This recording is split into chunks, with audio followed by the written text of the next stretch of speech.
Japan చేపట్టిన తొలి private rocket ప్రయోగం విఫలమైంది. ఈ ఘటన పశ్చిమ జపాన్లోని వకయమా ప్రిఫెక్చరల్లో లాంచ్ ప్యాడ్ లో చోటు చేసుకుంది. అక్కడి కాలమానం ప్రకారం బుధవారం మధ్యాహ్నం దాదాపు 60 అడుగుల పొడవైన కైరోస్ రాకెట్ చిన్న ప్రభుత్వ ప్రయోగ ఉపగ్రహాన్ని తీసుకుని నింగిలోకి దూసుకెళ్లింది.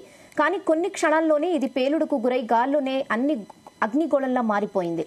దీని శకలాలు చుట్టూ ఉన్న పర్వతాలపై పడ్డాయి. దీంతో వెంటనే అక్కడున్న నీటి స్ప్రింక్లర్లు పనిచేయడం మొదలుపెట్టాయి. మరోవైపు పేలుడుతో లాంచ్ ప్యాడ్ ఏరియా మొత్తం నల్లటి పొగ కమ్మేసింది. వాస్తవానికి ప్రయోగించిన 51 నిమిషాల్లోనే ఈ రాకెట్ ఉపగ్రహాన్ని కక్షలోకి చేర్చాల్సి ఉంది.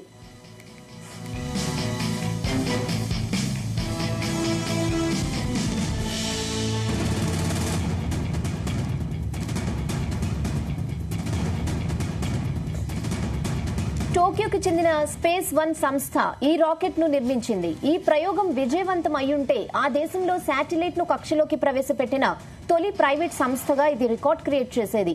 ఈ ప్రమాదంపై ఆ కంపెనీ స్పందిస్తూ కైరోస్ రాకెట్ లాంచింగ్ ప్రక్రియ సజావుగానే సాగిందని తెలిపింది.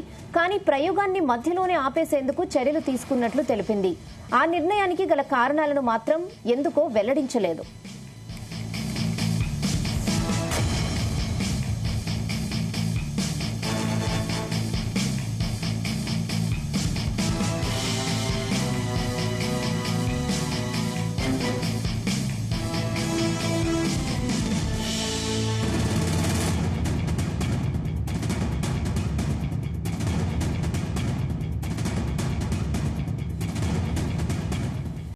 జపాన్ కు కొత్తేమీ కాదు. గతేడాది ఎస్పోలాన్-ఎస్ రాకెట్ కూడా ప్రయోగించిన 50 సెకండ్స్ లోనే పేలిపోయింది.